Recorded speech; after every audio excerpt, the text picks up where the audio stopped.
Hello, everyone. Grayson Geiler here with SES Services Weekly. I like to put out a market update, get some news from the financial media, go a little bit further into depth. And today we're going to be talking about CBDCs. Okay, so what are CBDCs? So that's an acronym for Central Bank Digital Currency. We have to start with what is cryptocurrency. Cryptocurrencies have been kind of an enigma for a lot of investors for years now. Of course, everyone's heard the term Bitcoin, but do we really know what it is? A lot of people are adamant that Bitcoin is going to replace the US dollar, that there's going to be a whole new monetary system based off these cryptocurrencies. And the real core competency of the cryptocurrencies is the fact that they're not centralized, meaning there isn't a central bank like our Federal Reserve that is issuing, managing, directing, removing, setting interest rates, and all that sort of thing on the digital currency. There's a blockchain open ledger, so it's completely decentralized and uncontrollable by a single entity. So that's really the core competency of it, along with the fact that you could send purchasing power around the globe instantly without any third-party intermediaries, without any banks or third parties, without worrying about SWIFT codes and jurisdictions and all these sorts of things, capital controls like the Chinese have. You cannot simply wire your money out of China as a Chinese citizen. They have capital controls. Your yuan, the Chinese currency, they won't make it. You cannot simply wire your money overseas. That's not the case with the cryptocurrencies. You can move money instantly and it's not centrally controlled. A very intriguing proposition, obviously. Okay, but then enter the CBDCs, the central bank digital currencies. It's the flip side of the same coin. Pun intended. The CBDCs are digital currencies issued by the central bank. So all that blockchain that can control the interior of the currency unit is still in place, but it's managed. It's completely centralized, 100% centralized. So the idea is a little bit disturbing if you're thinking about central banks controlling everything. And I could go off for an hour about how that could turn into totalitarian control.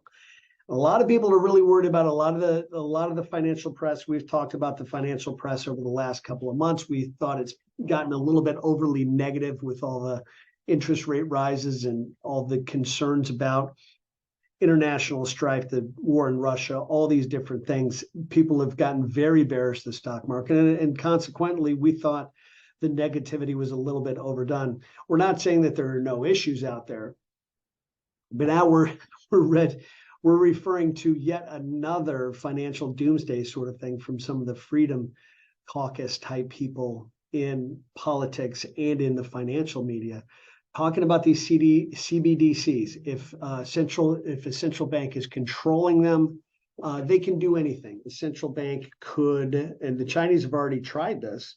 They've put out pilot programs with CBDC, central bank digital currency. They've sent out currencies that actually have an end date on them. So the clock is ticking. You could acquire these currency units, that's purchasing power, but if you didn't use it by a certain date, it wouldn't exist anymore. And completely opposite of what, how America was built with the concept of economic freedom. You can have dollars. Nobody can track where it's spent. Nobody can control how it's spent, which is precisely the opposite of what these central bank currencies, digital currencies, would be like. Consider, if you rewind a year and a half, we had negative interest rates in a lot of the world. And we talk about that repeatedly, how we didn't think that made any economic sense. It was still going on, largely in Japan, lots of Western Europe, but negative interest rates. Well, if there were let me back up for a second. While that was going on, a lot of Japanese would take currency out of their bank. They wouldn't leave their yen, their purchasing power in digital form in the bank, they would pull it out and they would put it in currency because at least it wasn't losing value. There wasn't a negative interest rate attached to it. Well, imagine if there was a central bank digital currency, you couldn't do that. You can't take your money out. It's in digital form, and they could put negative interest rates on it if they so choose. They could shut your currency off if so you were a political dissident or someone that they didn't like. So it's a very disturbing concept. And again, I'm kind of playing both sides of it because I don't like the idea of it at all. But at the same time, I don't want viewers, I don't want clients, I don't want people to think that that is imminent in the United States of America, because it's not, in my opinion. Clearly, we've got a lot of issues that we talk about repeatedly, but it's not doomsday where there's going to be a complete financial reset and we're going to go to central bank currency in the US immediately. Now, that being said, we do have to consider, and these statistics shocked me a little bit when I just found them. So the Atlantic Council is saying that we have 114 centrally planned digital currencies in progress. That's 90% of the world GDP is exploring a central bank digital currency. That's ridiculous. 18 of the G20 countries are now in an advanced stage of development. We've got China and India that are already doing test programs. We've got completely digital currency in Jamaica.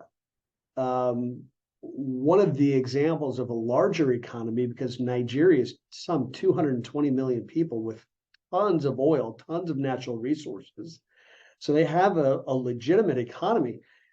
Their central bank put out a digital currency, and it's been a train wreck. The locals the natives do not want to spend. They don't want to acquire. They don't want to use. They don't like digital currency.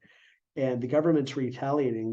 They're making some of the cryptocurrencies hard to use, contemplating making them illegal. The existing Bitcoin type cryptocurrencies that are decentralized. They're trying to make cash completely illegal in Nigeria. So it's a disturbing thing. But I want to show you, if we're talking about, is that going to happen in America?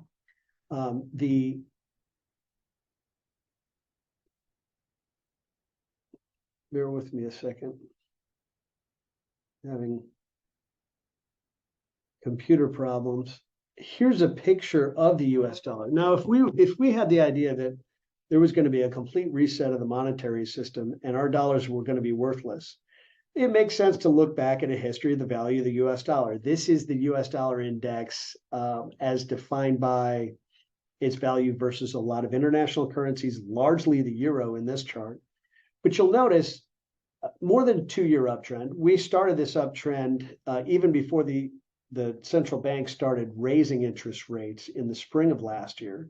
So we've given up a chunk of a really, really good rally. But as you can see down here in February, beginning of February here, we really put what is an immediate bottom in to this chart, to the value of the US dollar. And we really think that that's going to continue. As interest rates continue to rise around the globe, credit is tightening. And when things start to break, we've mentioned in our weekly podcasts how some things are breaking in the international economy. Things aren't breaking here. Things are holding together remarkably well here, but they're breaking in the international economy. And we feel that the US dollar is going to continue to be the world's reserve currency. It's going to be the safe haven. We see the value of the US dollar staying firm, even rising as time goes on here. And we don't want you to run out and panic because a centrally controlled digital currency is coming. That being said, don't sell your gold. Use cash currency. Make a habit of using cash currency on your day-to-day spending. the economic freedom that we have of using cash in the US, and it's still a big part of our economy where much of the developed world it's not. That is a huge advantage to us. That is economic freedom. Nobody can track what you do with your cash, and that is a good thing. That's going to keep the situation the way it is, which is obviously rigged for the US dollar and the American economy. So we still have some serious issues coming forward, and we don't want to poo-poo the idea of these CBDCs because it is a huge concern, and I certainly don't want it to happen here, but I want people to feel like it's not imminent here. That's our report for today. Hey, if there's anything we can do to help you, feel free to reach out to us, a no obligation consultation. Give us a call. Here's our email as well. If you like the content, hit like, subscribe to our channel, forward to other people. Appreciate your time. Hope to see you back next week.